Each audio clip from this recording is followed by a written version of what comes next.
I myself have lived in a war zone. I've lived in a place where there were sirens going off and we had to run to bomb shelters. Those kinds of things make you think about what you need to do and how you need to be prepared for situations that you are not expecting. Hi, everybody. Today I wanted to come and talk to you about something that's really close to my heart. I think it's very important.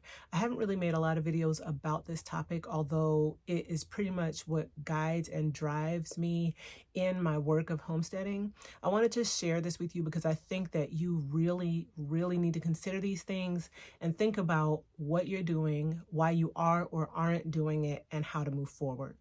And as always with my talkie videos, I have notes to help me through my thinking process and my sharing process. So if you see me glance down or glance to the side, that's why. So my basic question for you is this: are you prepared? Are you prepared? If the power went out, would you be able to take care of yourself and your family for an extended period of time? Do you know what to do? Do you know what not to do? Do you have things stored away in case of an emergency? These are things that we don't really think about anymore in our modern era, but they're very important for us to consider. If you're new here, you may not know this, but I used to live in Austin, Texas, and I was there during the major snowstorm a few years ago. This was not considered a major snowstorm anywhere else in the world, but in Texas, especially in central and southern Texas, where there is not a lot of snow or consistent days that are cold enough to keep the snow on the ground, it was a major ordeal. The power system went down for days on end. We lost clean drinking water. Really, there was no water for us, and people had to figure out what to do.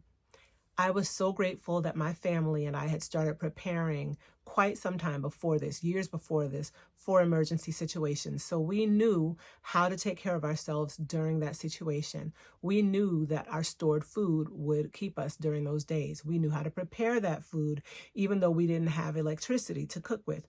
We had drinking water because we had water stored because we'd been preparing for that. What we did not have, but rectified immediately thereafter, was a supply, a source of heat. I want to encourage you to think about things like this because you don't need a major apocalyptic situation to prepare for in order to start storing things away, in order to start learning skills that our grandparents knew to keep themselves and their families alive. So prior to that snowstorm, in about 2019, I was considering things. I had been paying attention to the experiences of friends. I had been looking at what was happening in the world around me. As you may know, I had a great opportunity to live overseas. I've gotten to know a lot of people in different settings, people who have lived in extreme situations. And I started thinking about myself and my own reality. I have friends who are refugees. I have listened to the stories of what they and their families experienced, the stark reality, the walking for days on end in extreme conditions, the lack of food, the lack of shelter, the lack of water, the insecurity, not knowing how they were going to be taken care of, how they were going to make their ends meet. I've had friends who have lived in countries where the government has collapsed, and they had to figure out how to survive in the midst of those situations. Countries where they were so large that they were relying on fuel from other parts of the country that now no longer existed, and they were just cold throughout extreme winters, had no source of heat. I myself have lived in a war zone. I've lived in a place where there were sirens going off and we had to run to bomb shelters. We had to prepare emergency kits to have there or take with us there in the event of an emergency. Those kinds of things make you think about what you need to do and how you need to be prepared for situations that you are not expecting. Because, of course, they're unexpected. So you're not planning in your everyday life to just know what to do if something traumatic and dramatic happens. You have to think ahead. According to recent data from FEMA's National Household Survey on Disaster Preparedness, slightly more than half, around 51% of Americans believe they are prepared for a disaster, with most taking actions like assembling emergency supplies and creating a plan. However, a significant portion still lack full preparedness. According to the survey results, only 50% of people believed that taking steps to prepare for a disaster would help them in getting through a disaster and were confident in their ability to take those steps to prepare. I think that's pretty dire. 50%, like half the population, knows what to do and knows how to take care of themselves. I think about my granny, and I think about all of the skills, the skill set that my grandparents have, and even my parents who are of the boomer generation. They knew how to do things, and there were things that were just common sense to them that aren't to Gen X and later. We rely so heavily on the structures that exist. And don't get me wrong, I appreciate the structures. I appreciate having electricity at my fingertips, clean drinking water at my fingertips, whether or not people actually want to drink it. Warmth when it's cold outside, cool air conditioning when it's hot outside. I appreciate having all of those things. They are a tremendous blessing. But the reality is that these systems are all so interconnected that if anything were to happen in one of those areas, they would all be affected. I'm grateful that we have a food supply system that brings fresh food, healthy food, produce, meat to the grocery store. All I have to do is go and buy it. But at the same time, I know that if something happened in any part along the line, along the chain, those things that were accessible would suddenly become inaccessible or incredibly expensive. All we have to do is think back to COVID when restrictions were put in place and how there was a rush on the grocery stores and people were buying up all of the supplies. Think about how the factories were impacted when COVID hit and the workers couldn't come to work to process meat. And so there wasn't meat in the grocery stores for people to get, or eggs to buy, or milk to buy. Those are basics. We don't always think about that, but those are basics. And we need to consider, how will I eat? Right? So back in 2019, before all of this started happening, 2018, 2019-ish, I started thinking about those things. I had been back in the States by that point for about 3 or 4 years, and I had been doing a lot of thinking. And I just asked the question, if there was an emergency, could I survive? Could I survive without the systems and the structures that are in place? And the answer was no, I could not. I absolutely could not. I'm a city girl, born and raised. I was born in New York, grew up there, moved to the suburbs when I was a teenager. And I recognized that I just didn't have the skill set. I did not have any of the skills to take care of myself. As far as I was concerned, milk came from the grocery store. Eggs came from the grocery store. Heat came through the vents in the house. Hot water was there when I turned on the tap. Electricity was there at the flick of a switch. I knew these things were luxuries, right? That they really are a privilege to have, but I didn't know how to access any of them without the systems that others have put in place for me to get to them. And that concerned me. So that prompted me on a basic journey to learn the things that my granny knew, to develop the skills that would keep me and my family alive if stuff hit the fan, if things got out of control and we didn't know or didn't have the ability to rely on systems that were already in place. My granny knew how to do that. My grandpa knew how to do that. I wanted to learn those skills. So I started on a journey. First, I had to think about what the most important things were that I would need. And the basic things that humans need are shelter, water, and food, in that order. Shelter first, because you need to be protected from the elements.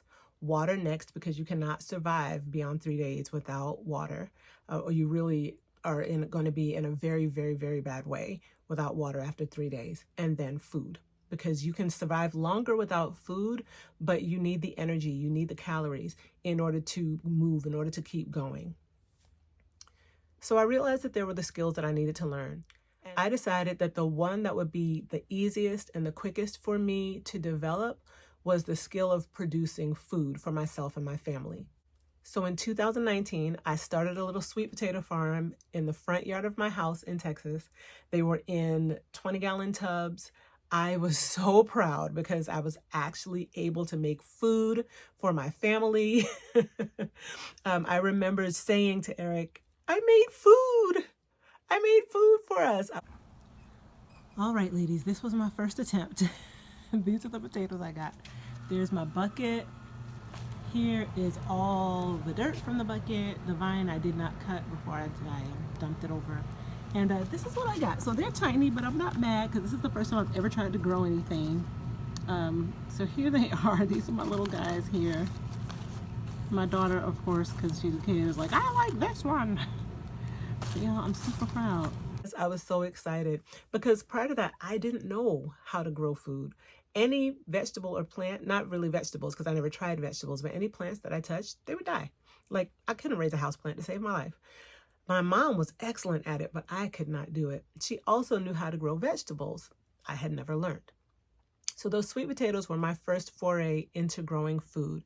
And then after that, a little longer, maybe a year later, I did a deep dive into learning about gardening. I joined Facebook groups. I went on YouTube University and I learned the skills. And of course, there were ups and downs. There were trials. A lot of things died, but a lot of things lived. And I learned over time how to grow things. By the time COVID came around, by the time we were on lockdown, I knew how to grow food. Another thing that I did was learn how to raise chickens. My family and I embarked on a journey of animal husbandry, if you will. We lived in town, so we couldn't get animals that were bigger than chickens, but we really invested in learning how to raise our own meat. Well, actually not meat at this point, but how to raise our own eggs. We wanted to be able to provide a source of protein for our family that wasn't a vegetable, that wasn't plant-based. And so eggs were, the natural idea. It has been quite a journey. We have had our trials and errors with that too, but we learned how to do it. And it wasn't that hard. It took time, it took effort, it took some resources, but we learned it. And again, by the time COVID hit, we were secure in our knowledge of how to provide, at the very least, eggs for ourselves and healthy vegetables for ourselves. If we had needed to, we could have eaten on those things and been well. Also, we had learned the art of food storage, preserving our food so that we had it throughout the course of the year. These are skills that our grandparents had that we haven't learned, and it's important that we start learning them now. So you fast forward to 2024, I am very confident in my family's ability to do well in a challenging situation. We know how to produce our own food. We know how to store our own food. We know how to source clean, safe, healthy drinking water.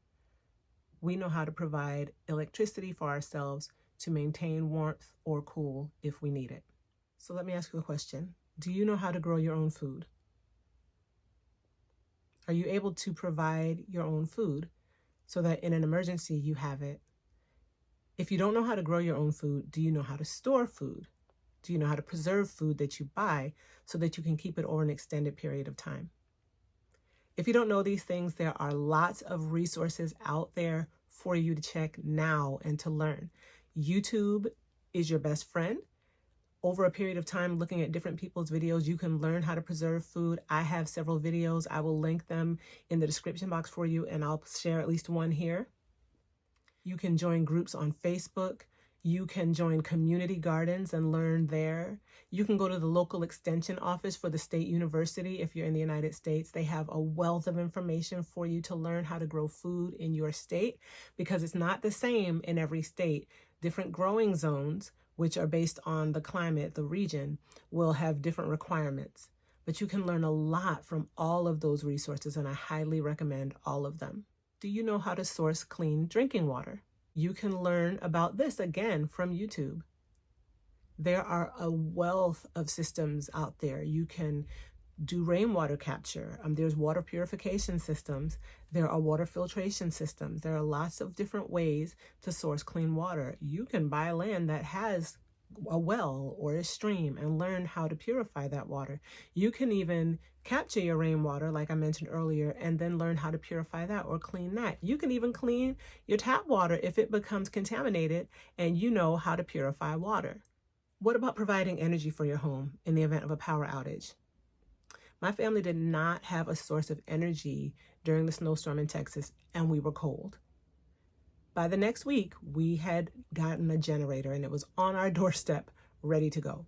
Let me recommend looking into generators or looking into portable power stations like a Jackery, looking into solar energy, any kind of option that would provide energy for you in the event that the power went out.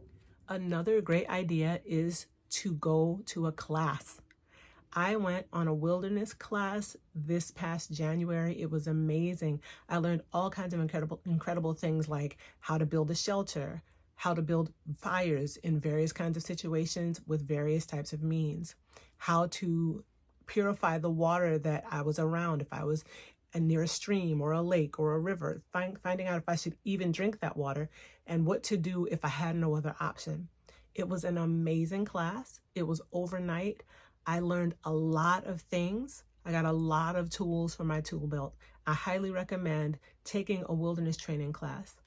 FEMA recommends that all American households should have at least 3 days supply of food and water, and that the water should be 1 gallon per person per day. That's in their basic disaster kit recommendations. But in general, the recommendation is that you have enough food and water for 2 weeks. A 2-week supply of food, a 2-week supply of water. Think about that. Think about what you would need to feed your family, like nutritiously. Of course, it would be a ration type situation probably, but what would you need to feed your family for 2 weeks? Do you have enough water for 1 gallon per day per person in your household stored for 2 weeks? I know that seems like a lot, but honestly, it doesn't take a lot to get started. All you have to do is take the first step. Choose to figure out how to grow food. Choose to take a class that will teach you how to make a fire. Choose to research power stations, like a portable power station, and see which one would be best for you and your household needs. You can take small steps and build your skills and build a great tool chest for yourself so that you can make sure that you and your family are taken care of in times of need.